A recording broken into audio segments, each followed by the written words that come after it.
Welcome to this installment of Creative Cabin Fever. On today's installment, we have WOB. Now, you're really interesting. You were doing the lockdown sessions. That was a really cool live stream where you were talking to different people from the industry and all their different shapes, and you were having great conversations. I watched 4 episodes this morning to try to get a better idea of who you were. You also do music videos, obviously, but the main reason we're here to talk, obviously, is your music. Your music is so different. It's really full of flavor, and there's so many different genres kind of dispersed through it. Every song is relatively different as well. You know, you're not sticking to the one thing. I really like that. So yeah, I was listening to Stay Together mostly. I think why it resonated so strongly with me was like the fear of loss and uncertainty in these moments in time. Like, I think that's a really nice thing that we all kind of are dealing with because we just don't know what we're at in lockdown. So that's where it really, really brought me. And then the new horizons and all of those things is what I got from it. So, Wob, introduce yourself. That's cool. Sorry, you glitched for the moment there. Oh. Yeah. So maybe I missed the last of. Just introduce yourself was where we were at, but we're cool. If it glitches again, I'll just talk over you and no one will know. Cool. Yeah. Thanks for calling me to do this talk with you. I was watching some of your previous talks, so I like your work, and it's a good thing that you're doing that as well during the lockdown, especially. So it's a good thing to give people a chance to meet new people and artists that you're interviewing. Yeah, it's important to have different platforms for different artists and talk about their specific magic and just even have conversations. People are missing conversations so much, you know? Yeah. Talking is I don't know, important part to Of get to know other connection. people, of connection. Yeah. So you said you were listening to my album. What drew you to Stay Together the most out of I all of the think, other songs? yeah, I think it was just that whole kind of feeling of loss or connection or unknown, like the fear of new things and the different horizons mostly. But like, I was kind of trying when I'm trying to do the interviews now, I'm trying to find a song that resonates with me for lockdown specifically. I'm not really sure where I'm going with that, but I just have a feeling that's what I'm supposed to do. Like, I had 3 bands on last week and every single one of them I gave them a reason why it was for lockdown. That's yours, I guess. Cool. That's nice to hear. Thank you. Like, obviously life in lockdown is starting to change a little bit. We're going back to normal, but what was your personal experience so far with lockdown? Like, so how was lockdown initially? And we'll just talk through the different steps. Well, the lockdown, yeah, it was good. It was a bit of a shock that suddenly I can't work basically. It was in the middle of finishing my work, which was supposed to be an EP, then became an album. So I was looking to promote that with lots of gigs. So that part was a bit of a shock. But then I quickly started doing those interviews with journalists and other people from the industry to kind of return favor to them. But it was good time to connect with people because everybody was on the same boat. Nobody actually had the chance to go out anywhere during the night. So I kind of offered an alternative to that. Then I used the time to finish the album. So like that was a good. I don't know. From the whole experience, I actually only took the positives. Like I wasn't freaking out or panicking. I just used the time to like just introspect a lot because I had plenty of time to do that and work on the music. So once that part was finished, the lockdown was pretty much done as well. So I have it as a positive experience. Of course, on a side, the medical thing, which was horrible and lots of people died. It was a scary kind of experience. But in those hard times, the only thing we can do is stay positive and try to be productive and good to each other and people around us, I suppose. So yeah, I Yeah, see it as I took the best out of it, basically. Positive outlook on negative situations, I suppose. I'm kind of a silver lining type person as well. I try to rebuild pretty quickly. I think I took 2 days to be really, really sad because this big event I had planned didn't go ahead. And then I was like, what do you do? So the interview started then, and it's just been, you know. And that's cool. Yeah, just keep doing it. Consistency is very important. Like, A lot of people are finding like self-discoveries in this time. What kind of new things have you been able to do that you maybe wouldn't have been able to do before now? What new discoveries have you made about yourself personally? Well, nothing new. There were some things that I was working on for a long time, and I just suddenly had a bit more time to do that introspection that I mentioned. Like yeah, that even started before the lockdown, because we are always on a mission to try to be better humans and better to each other. Sometimes we just don't have time to complete all of those things when life gets in the way, having a job or having day-to-day things to do. But this period was very good to introspect and check basically the values, the core values, what's actually important, to give time to people who deserve my time, and to channel all the energy in the right ways, rather than spilling across unnecessary kind of things like to do and stuff like that. Yeah, no, I'd be the same. I tried to just do a lot of inner work when I could. I've been working on my garden. I never had a garden. I've had my house 13 years and I never ever had plants outside because I was always too lazy to do it. Like there was always an excuse. And then 2 days, I have this massive garden now. It just keeps growing and growing. I keep watering it. Brilliant. It gives me something that's a routine as well. When you don't have a routine, it's really nice to have something that you actually have to do every day because otherwise it's going to die. Yeah, gardening is great. Like it's a good physical and mental kind of exercise because you really focus. So it's a good for, at least I find it that way, like good for distress, and you quickly have a result in front of you. So you have that feeling of completion that you actually finish something. Especially for me, when you see when I'm working on music or making a song, that's a really long process. It take many minutes to make those 3 or 4 minutes, hours actually.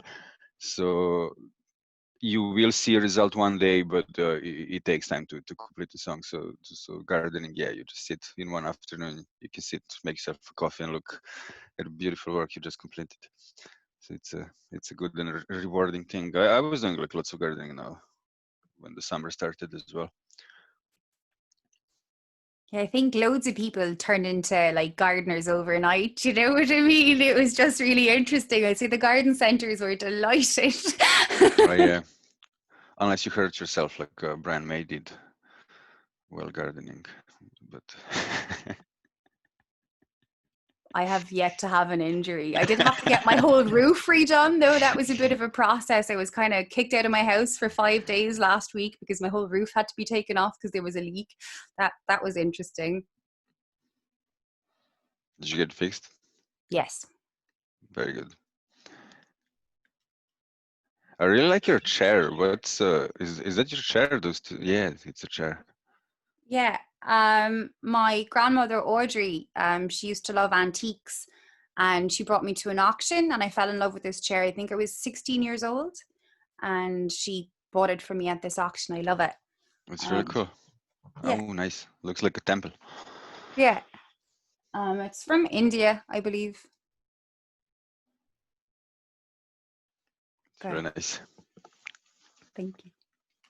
My whole house is really colorful. Outside, it's like this big, massive graffiti. Yeah, I like color. Nice. Did you make the graffiti? No, No, there's a officially no. festival. No, there's a festival in Waterford called Waterford Walls, and artists from all over the world come over and paint these massive murals all over our city. And I got Mhm. really lucky. My friend was friends with one of the artists, and they asked could they do my house, and there was no other house in the town that had been done yet. So my house was done. The front of my house is just The Waterford. I think I played in Waterford a few years ago. There was some electronic music festival over there. SAW. This was maybe 2014. So it was an interesting thing, like lots of electronic, not just musicians, like even, I don't know, anybody involved with electronic music, so visual artists, there are lots of these synth builders, like making instrument out of your normal things around the house, like computers, cassettes, and keyboards. I mean, whatever devices, just make some robots that make noises. It was international. I don't know. It ran for a few years. I was playing 2014. It was really cool. I think it was Waterford, if I'm not mistaken. But yeah, and Waterford is a nice city. Yeah, I like it. I'm used to it now. Yeah. But yeah, Waterford people are really passionate about music. So even though like the scene might not be as big or we might not be as known, like I kind of feel that there's so much talent here. Like it's a Yeah, shame. absolutely. Well, the whole country is a little bit centralized, I suppose, in terms of music. It reminds me of Serbia. Serbia was kind of like that as well. Everything happens in the capital. While you do have like lots of talent in other cities, towns. It's just probably the platform is not so big. I tried when I started my band. I tried to do a big tour around the island. This was in 2013, and then quickly I realized that you can only do one tour for a few weeks, and that's it. You play pretty much everything you can play. So the country on global, even for top acts, I don't think they can live from touring. Just in this country, it's too small for that, unfortunately. Ah well. I actually watched one of your interviews with one of your Serbian friends, actually, and I was curious to know, is lockdown still going on over there? Like, are they still with a curfew, or has all that been No, lifted? it's actually totally removed. They had like that military style curfew, then fines were very big if they catch anybody like being outside. And if you people under over 65 were not allowed to leave the house at all, so it was really strict. But the government is so silly. Once when this, I mean, Ireland is kind of going now to lift the restrictions in steps. These rich guys just opened everything in one day, so there's like videos from people having parties in restaurants and pubs and stuff. And I was like, what the fuck are you doing, guys? well, it's it can be very silly place when you have a weird government who doesn't know what they're doing pretty much, But yeah, basically no lockdown over there. Everything's back to normal. Yeah, I don't think Ireland would have taken a curfew too well. Like, I just don't think it's something that would have worked. Like, it's one thing to say, please stay at home, but it'd be quite a different thing to say, be home by 5, or you're going to pay me 2.5 grand. Yeah, well, like Ireland, Serbia has this a bit of socialist roots, so they remained that militia style probably remained in the politician kind of vibe way of doing things, which I disagree. Nobody, you have your human right to go wherever you want. Even stay at home is a little bit. I mean, it's good for medical reasons, but again, police just told you to not to leave your house. They didn't enforce it as strong as they did in Serbian example, but still, it's not cool when somebody tells you what to do, even when it's for your own sake. Because I don't know, it's a tricky one. It is a very tricky situation to be in. No, it is. I'm finding it really, really troublesome to actually understand where I lie on it because I feel like a lot of my personal rights are being infringed upon. And, like, I mean, I take a chance every day when I'm crossing the road. Like, literally, a truck could run me over. Like, so that chance is really mine to take. Yeah, So who is to tell me I can't take a chance with something like this? Like, who is, exactly. Yeah. you The know? only difference here is when you're crossing the road, you're endangering maybe just your own life if somebody hits you. But with this pandemic, it was a thing that you can actually put somebody else in danger. So it goes two ways. So this is why it's tricky to kind of gauge what's happening. But yeah, luckily it's over and it wasn't that strict. And we all have like a good experience for next time. Because something similar will happen again. For me, this is like a second type of lockdown. About 20 years ago, NATO bombed Yugoslavia, then Serbia, for about 3 months. Started like around similar time, around March, and everything stopped. Like you didn't go to work, didn't go to school. just kind of looking the bombs falling around you, hoping that they will not hit you. And it ended after 3 months. So like it was similar strange experience. What do you do? Move to do all the scary parts again. What do you do with your time?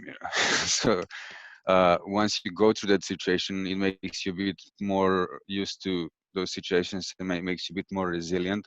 So maybe this is one of the reasons I actually started the talks, just to be, because people were constantly watching the TV and news about the virus. I actually didn't do any of those. I was trying to be there for other people, to talk to people on private Zoom calls, just to be there for them in a way, and distress them, because I had lots of friends who were really anxious. They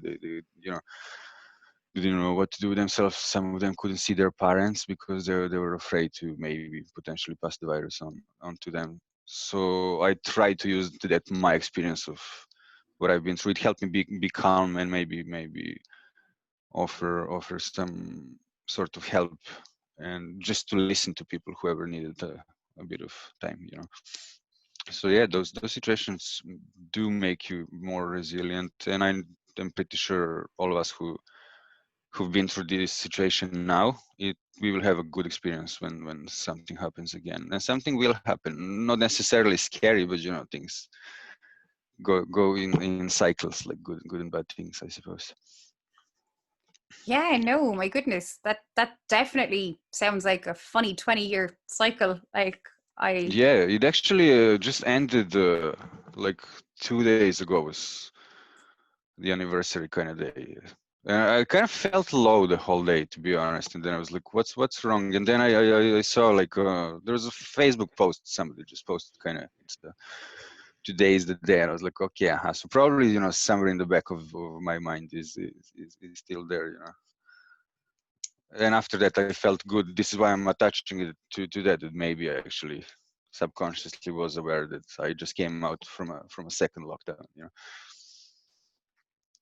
Yeah, I also have like subconscious dates in the back of my head where things always happen synchronistically in the same day, and I don't always know why I feel a certain way, but then a few days later something will pop up and I'll be like, that was the thing. So how does my Yeah, brain know the thing, but I can't remember the thing? So what part of my emotion or my connection to whatever is actually causing that? That's fascinating.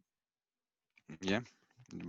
Our brains are interesting creatures to call them, because they have their minds of their own.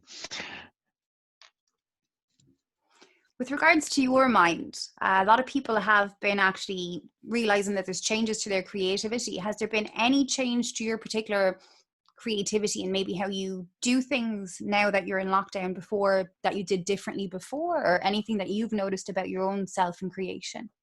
Not necessarily. I mean, yes, but not necessarily in and during and because of the lockdown. So I can detach lockdown part from the question. But yeah, the whole thing with this album that I released, and maybe a few of the songs before, is a blend of genres. So working title for the album was Recalibration at one point, because I was trying to recalibrate myself as a person and as a musician, and in the creativity, I didn't want to follow any path of. I basically removed the genre from the equation, and it just helped me create more. Because anytime I was making any of the songs from the album, once you don't think about the genre, just let the things come out. You just write down how you feel, basically. When you don't have a restriction of a genre, you can surprise yourself. And I did surprise myself with making some of the songs. Interestingly enough, you mentioned Stay Together. I couldn't tell what genre was that. Most of the songs I couldn't describe. And when you're setting your release for distribution, you need to put what kind of music is this, and I just didn't know.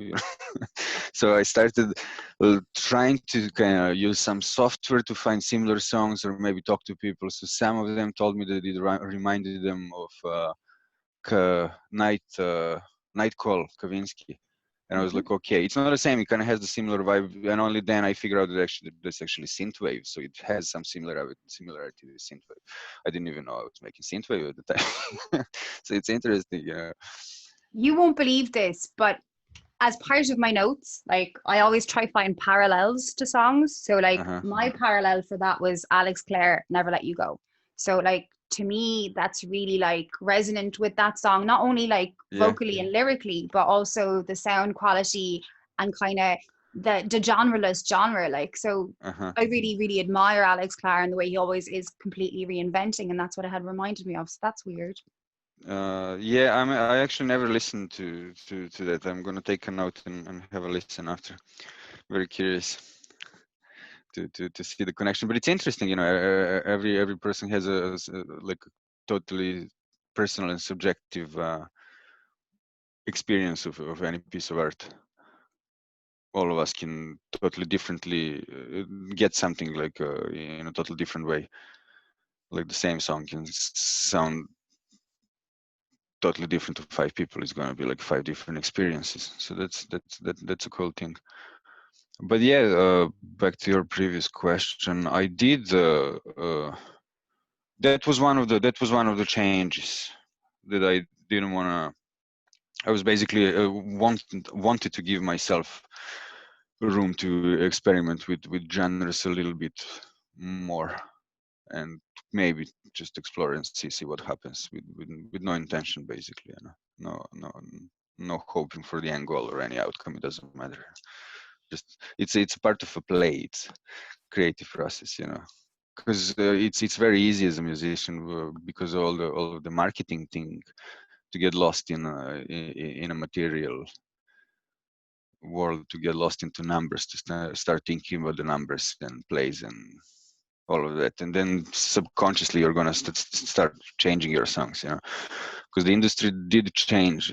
There is a thing, an example with these algorithms on Spotify, so they pick you up for their playlist. Everything needs to happen. This is not new stuff, new news anymore. People probably heard about this, but it's a bit scary, you know, that just some algorithm requires you to produce a song where everything happens in the first 15 seconds. So basically a song pretty much needs to start with a chorus. You need to explain everything and then develop a song just so you can kind of grab listeners' attention. That's all cool, and that probably existed forever, even on the radio, you know, back in, I don't know, in music industry 30 years ago. Probably you need to use some similar formula so the listener in the car doesn't change the station on the radio. But if it messes up with your artistic vision, I don't think it's worth it, you know, because you're compromising your art. And I didn't care how long my intro is, you know, Stairway to Heaven, like those type of the songs. What if they kind of followed the trends to hit some algorithm for Spotify playlist, you know? So with this album, I didn't want to think about any of those restrictions. How long is the intro, or what's the name of the song? I just don't care, you know. I just used art parts. I didn't want to deal with the marketing part a lot. I left them separate in a way. Yeah. And I feel it worked really well. It's very, very different. Like, it is completely changeable and every song is completely different. And you're right. It's a shame that we have to market things by genre. I was talking to another band about it actually yesterday, and they were saying that like their first song would have been kind of psychedelic punk, but actually their new song that's coming out isn't that anymore. So they have to change their PR press because each song they're going to be releasing is effectively, similarly to you, genreless and different or engaging in a different thing. So then to try and get picked up by these playlists and all these other things that you just mentioned, it's a minefield, like, because you want to stay true to yourself, but you also have to find an audience. Or do you even have to find an audience? Is maybe just doing what you love all that actually really matters? And then are you able to make a career out of it? And is it the type of situation where like people used to really resonate with music on a deep emotional level in a time where Stairway to Heaven was so relatable by everyone? What's after changing? Like, why do things have to be like fast food? Like, you know, I feel like music is kind of being dumbed down, and it actually doesn't need to be. Like, it's art. It should be art. It should resonate with whoever it's going to resonate with. You should be creating whatever you feel. So you're doing that, and that's fantastic. Absolutely. Like I was thinking at one point, it is important. At the same time, it isn't. Like to think about you know, about the marketing. You need to market your stuff, otherwise it's just going to go to waste, you know. So I'm not completely against it, but if it messes up with the actual song at the end, you know, like all of us artists need to ask ourselves, why are we doing what we're doing? Are we doing it just to be on stage and be famous or whatever, or are we just trying to make a song just to express our feelings in a way, and maybe we are gonna make somebody's day if somebody resonates, if the song resonates with them, you know, if we make somebody's day, if we make somebody happy, you know. And you need to be true to your art. If you're doing this, like, you will achieve it. If you're trying to make something in order to make the outcome, you're more focused on the outcome, and you will get lost in the process. You're not going to deliver a good song then. So but it is a tricky one, you know. Most of people actually are not, and it's an ever going kind of inner battle. Like, I'm not saying that I figured this out, you know, but all of us always need to ask, why are we doing what are we doing, no matter whether it's music or, you know, any type of work. I suppose it's a ever philosophical question, you know. Why am I doing this, and am I happy?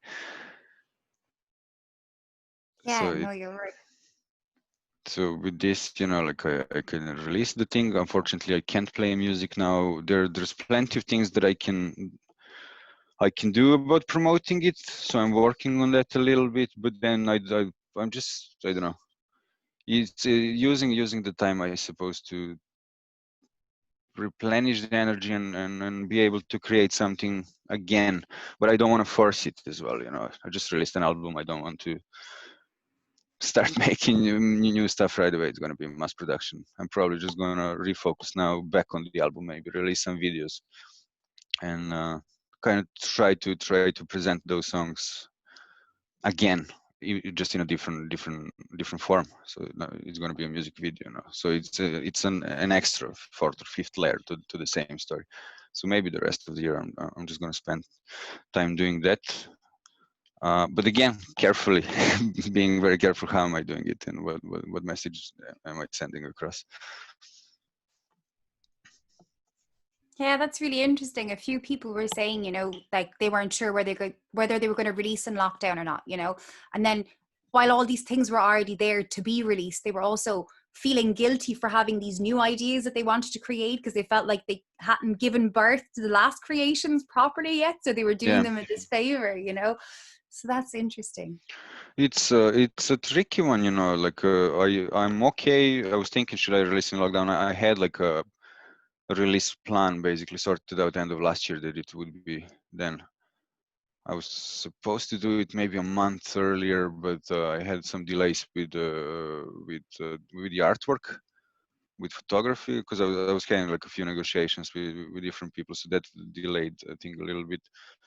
And then the lockdown happened, and what do we do now? So should we wait for it to pass and do it or not? And I just decided I'm just going to release this, and whatever happens, you know. The only bad thing, but regardless of my release, is that we can't perform. So that's a bit sad, because it's a vital part of being a musician, you know. Okay, I'm a producer, so I can make songs, and I can just live with that part, because I'm still making something. I have ability to make something, whereas other people who are just musicians, not producers, so they need to book a studio somewhere. It was hard, I suppose, to book a studio in the lockdown, you know. So there are probably less songs recorded and ready for release. Maybe people are recording now. I've seen some studios are actually giving people discounts to start the thing again. I was kind of lucky that I had an option. I had access to studio. I mean, here we are to to to to record the song. So that was a cool thing. Yeah, no, there's a lot of demos circling, obviously, and there's a lot of people writing constantly. But yeah, you're right. You do have the edge being a producer and all. So well done. I'm really interested. I always ask this question. What was the first song you fell in love with? Because I see it as your gateway drug into the rock and roll industry, and different people see their lives differently. So just answer it whatever way you feel it speaks to you as a question. Yeah, well, the very first song when I figured out I was really into music, and I don't know why. I just remember the feeling. Like I'm not even that mad into that song at all. Uh, Poison by what's his name? The old rocker. I forgot. My brain is not working today. Very old, like from the 70s. One dude, it's chicken on stage, kills chicken on stage, had like a black mascara. Come on, Ozzy? No, it's not no, Ozzy. Jesus, Billy Idol? Like I I'll can't think. Google it. Let's Google it. Like Uh, I can kind of hear the song, but I'm not always good at remembering Alice names. Cooper, Alice Cooper, Alice Alice Cooper. Cooper. Jesus, yeah. So yeah, I don't listen necessarily to Alice Cooper. No, I love this song, But I remember I was a kid, and this was on TV, and I was kind of listening and dancing. And when the chorus started, I could really feel kind of goosebumps and kind of good energy. It was cool. So maybe that's why when I got into rock and roll from there on, I was listening like to lots of metal and punk. I used to play like lots of punk back then. But yeah, I was probably 5 or 6 when so that kind of got me into rock and roll. Yeah, like rock, good vibes, lifestyle. It certainly is that, and I do believe it chooses us, and we don't choose it at all. Exactly. Yeah. Um, so, what's been your lockdown jam? So, obviously, you're one of mine, but what have you been listening to? Who should I be listening to from you? During the lockdown, unfortunately, I was listening to my music only because when you're a producer, you end up listening your stuff over and over again. I don't listen to my album anymore. So yeah, you listen to the album, so that's good. To recommend you, like when I finished, I actually needed a few weeks of silence with no music, just birds and air in my ears, because you need to recalibrate, because you're actually physically putting lots of damage in your ears when you're consuming music hours and hours every day when you're making a song, basically. Now I was really, because it was on my list to listen to a new album by Tame Impala. So if you haven't listened to that, do. I really like it. It's a good concept album. Everything revolves around the time and his personal development, pretty much talking about his fears, insecurities, and again, everybody can take the story very subjective. Like it's a very personal experience again. But I kind of noticed that it links really good with his previous albums, so you can actually see him now looking back after a couple of albums, growing as a person and just explaining his own experiences, which is really cool. So it kind of, I'm not really into that music because it has some elements of pop that I wouldn't be into. But I don't judge music. I love like lots of kind of music, and I do listen to a variety of genres. But what I like about him is that he kind of reminds me of me. And even before, I actually started listening to his songs maybe 2 years ago only. But I remember I saw a video of him kind of being alone on some studio on the seaside making music, drinking wine, and I was like, this is totally my vibe. And I actually have a similar video that I recorded like last 2 years ago in west of Ireland. Like I actually had, I don't know if you've seen that. It's on my YouTube for anybody who's interested to see that. But basically, I had a view on a bay and ba- have had my speakers over there and my mini portable kind of studio setup. So I was there for a couple of days and making a few songs. And he has a similar video, so I kind of discovered that connection between. I kind of lots of his work resonates with me because it reminds me of my own kind of personal thing. Like both of us are kind of a little bit introverts, like to make music alone and like drink wine and being in cool locations. And both of us kind of work on ourselves and try to describe that in our songs. So that's the small kind of connection. I'm not trying to compare myself to him at all, but it's interesting. So yeah, I do recommend you the new album by Tame Impala. It's very cool. perfect. And that was a really beautiful reasoning as to why it speaks to you. So that was cool for me as well, because you're kind of selling it to me even more now. I'm like, And I'm not gonna get a penny. welcome to my life, Wob. I'm, I'm joking, yeah. Yeah, so I really enjoyed the COVID sessions, and they're also available on YouTube as well as a lot of your other work. Like, what did you discover during that journey? Like, interviewing people the way I'm doing now, like any tips or hints or any even just personal anecdotes of things you discovered? Yeah, it was an interesting experience for me. First to kind of open up and speak, like, because English is obviously not my native. It's a second language, and using it in front of a camera can be a little bit scary. But it was a good experience to push myself. I always love pushing myself out of the comfort zone and try new things. Me, a journalist, no, but I don't know. I can just talk to friends and discover something new about them. We are coming from a very interesting industry, so there's always plenty of interesting topics to talk about. And tips, I don't have any tips for you, but what I discovered, it's great when you do research on people, when you really do your homework, read a little bit about them, and it really helps. It can bring the whole conversation on another level, because I done in the past like lots of interviews where people would just ask random questions and they don't even know what's my name, and then I need to kind of do all the all the hard work, which is okay again, I suppose, but it's probably a bit more, even the guest kind of feels a bit more respected once you did your homework, and you actually know who you're talking about and what kind of questions you're going to ask. So that's cool. But yeah, you're doing this great as well. We talked earlier about that, about the research and stuff. So that's that, Yeah, that no, that's a good thing, I suppose. thank you. I do take them really seriously. Like, I do think that each individual is magic. So I want to showcase their particular magic. And for me to do that, I have to know something about them.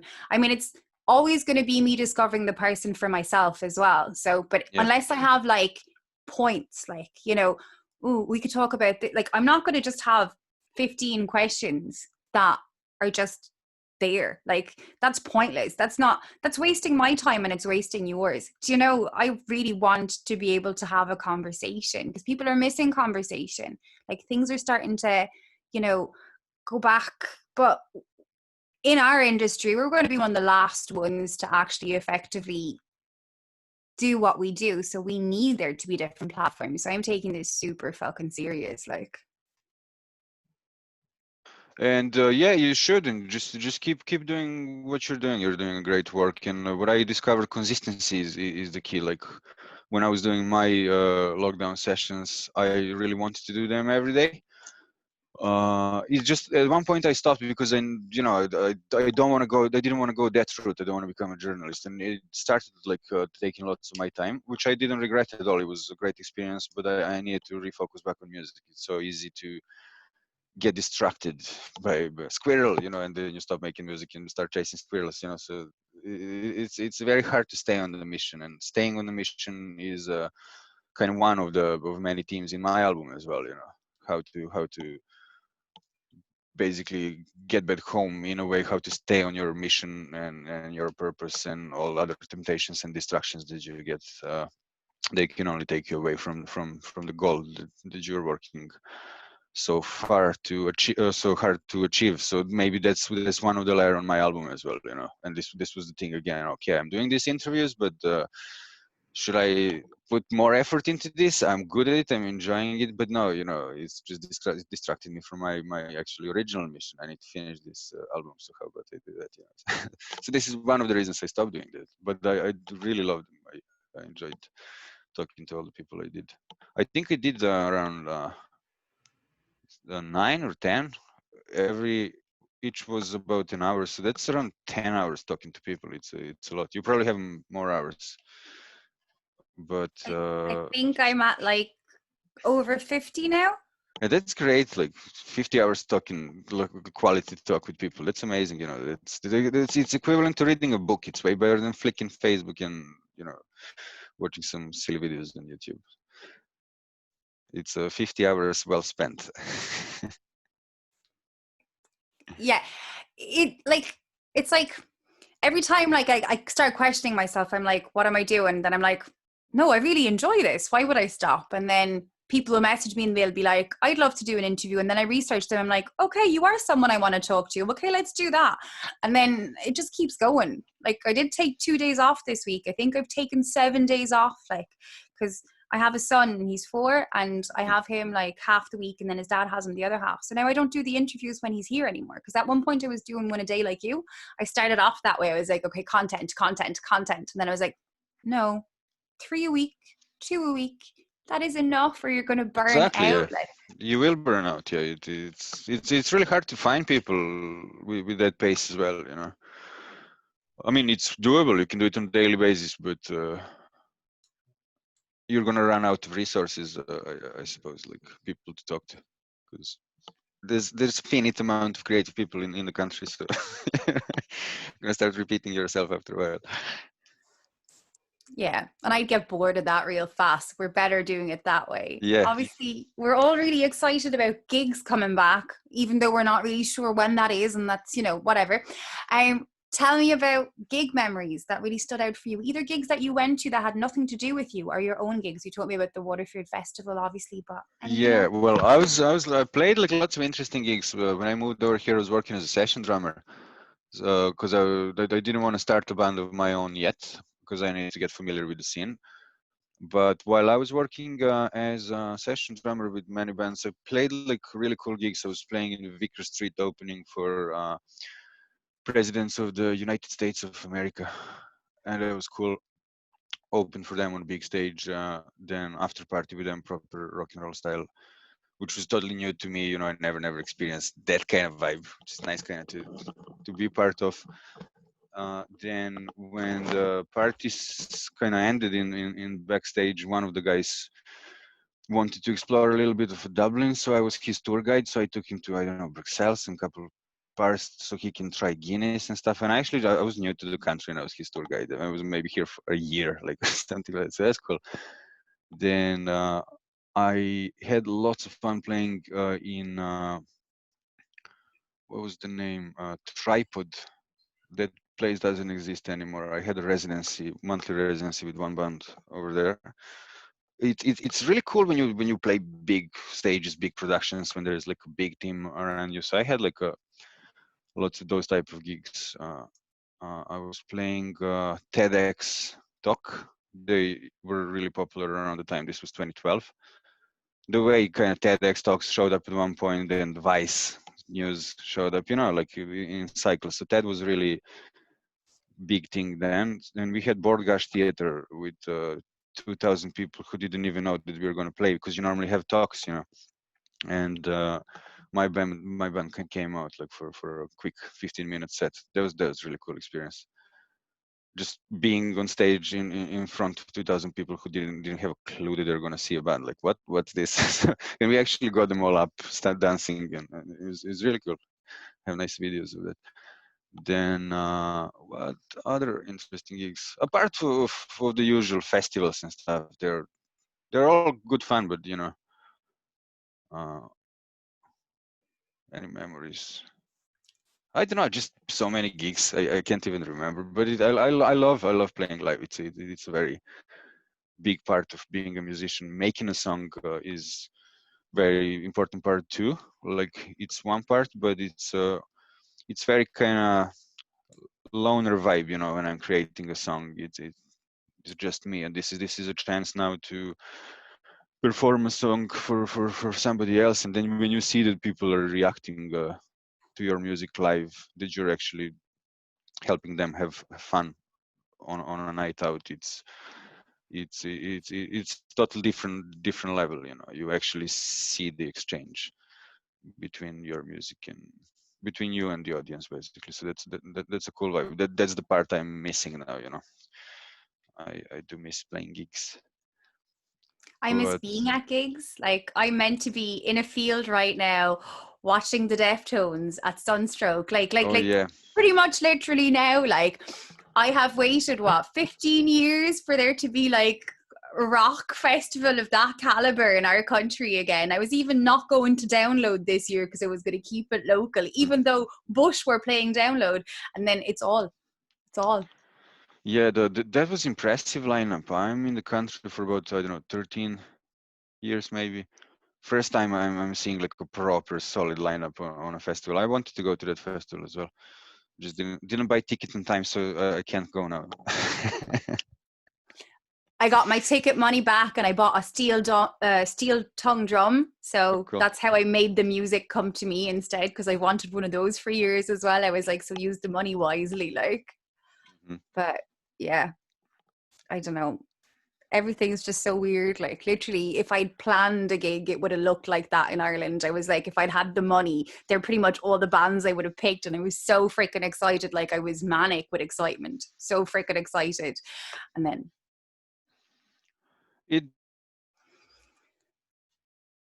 will open soon. I know lots of festivals are kind of not going ahead this year, but smaller scale. The way I see it, what's going to happen, or maybe the way I would do this is, as soon as pubs open on this, or restaurants on seating arrangement or something, they say that they don't want to allow kind of DJs and live music. I think they should. What's wrong with just having a DJ and playing music? And maybe they will have a concert in a venue where you have way less people, and then the tickets might be a bit more expensive, and then the band gets paid. I don't know. That's an option, yeah, because I'm looking at people loads are of missing different. gigs, and musicians. People miss being at gigs, and musicians really don't have a chance to perform. So I don't know. That would be a cool thing to see. I would always love to see this happening first for original music rather than cover music. Nothing wrong with cover music, but my support goes toward the artist a tiny bit more.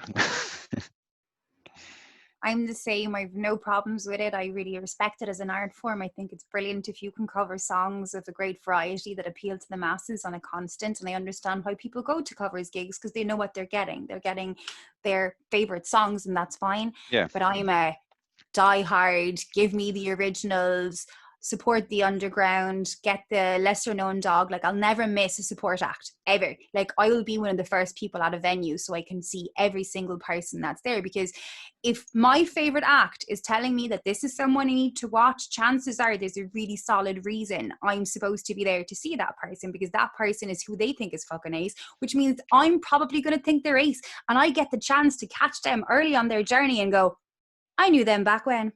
Yeah, and it's a good way to discover new music. Like discovering new music is a very important part. That's one of the ways doing it.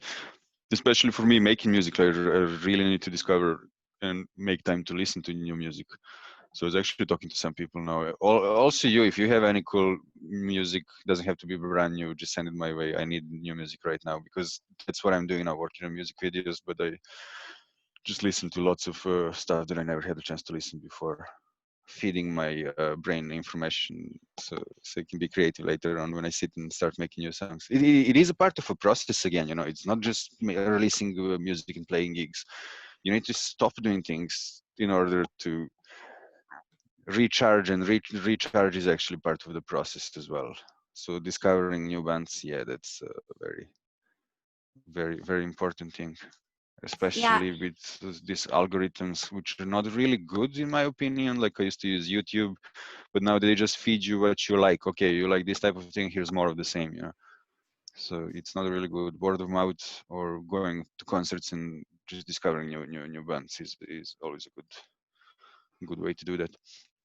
I think that's why I like that question while in lockdown. It's like, who are you listening to? Because I have no way of knowing who your support act is. So if I can hear even just an idea of who you're into, then maybe it gives me the thing. And then I kind of cross promote. So like a lot of the artists would have been giving me other local bands from their area. Like I'd be having interviews with people in Donegal, which I find brilliant because they're all mad and great crack and really creative. And then they'd be telling me about other bands up north, and then I have access to bands that are outside of Dublin, because everyone has kind of a spotlight on Dublin, but I like the idea of kind of just seeing, a wider. Yeah, during the lockdown, I don't know, but I can kind of recommend you for the end. I was listening to Taylor McFerrin. Uh, I was listening to Tame Impala, as I said, and there was one more. What is their name? Moonchild. It's really cool bands and producers, musicians. It's those three albums because I started listening to albums. I was working on an album and I really want to kind of sit and go through somebody else's experience many times. So I didn't listen a lot, like those 3-4 albums, but really kind of having them on repeat until you really get into it. So it's an interesting thing that we lost a little bit with digital era. It's more lucrative to release singles, so you stay on top all the time. And if you have a smaller following, like I do, an example, releasing a full album is probably a bit of waste of material, because lots of songs go unnoticed, unfortunately. But on the other hand, it's a very good experience to be able to create something like that, and for the listener, you get way more than a single. You get a whole story told by through actually few songs, like 10 or 12 songs. So it's a great thing when there is like a cohesive piece. I agree. I really like music immersion. So I do actually lose myself in artists whenever I can. So I love when there's a full body of work so that I can see a progression. And then if it's a concept album or if it's, you can kind of get a better flow or an idea. Whereas if you're just getting one single here, one single there, you'd actually have to go back and everything does get lost in this time. I guess it depends how you listen to things. So myself, the last few days, I keep listening to I Hate My Village. I'm obsessed with Tony Hawk of Ghana. I'm not really Hmm. sure what it is about that song, but I'm just like, I'm going to listen to this all the time. And then I cannot get enough of Blackbird and Crow. They're from Donegal. They're just incredible. It's a two-piece. They're just really exciting to me. Like I love two pieces, actually, specifically have an obsession with two pieces. I like the idea that it can only take two people to make a certain amount of sound, like the duality of not needing more than that. And like Death from Above would be one of my favorite bands of all time. Like and I love them especially because they're always trying to reinvent and always changing as things go, But Yeah, yeah, they're a I great think band. I love them too. WOB used to be a two-piece at one point as well, so I kind of get the vibe what you're talking about, and it is good when you're on a big stage with, I don't know, like 1,000 people in front of you, and just two of you are kind of working in synergy, making a really fat sound, which maybe I actually got told by people a lot, like it's only 2 or 3 of you on stage, and it sounds like there's 15 of you. Like it's a good feeling for both sides, like on and off stage. um, I think we've covered pretty much everything we needed to. Is there anything you'd like to add to the interview before I let you go? I would like to compliment you for your chair, your hair, and your is that a dress, or how would I call that you're wearing? A jumper. This is a Peruvian jumper that was gifted to me on Friday. My friend got back from Colombia, and on her travels, she picked me up this beauty. It's great. Yeah, it's all of those items are very colorful, and I love colors. So that's the only thing I would add. No, joking. No, nothing much. I would add. Just thank you for talking to me today. It was my pleasure. I will stop Mine too. recording and we will go back to talking.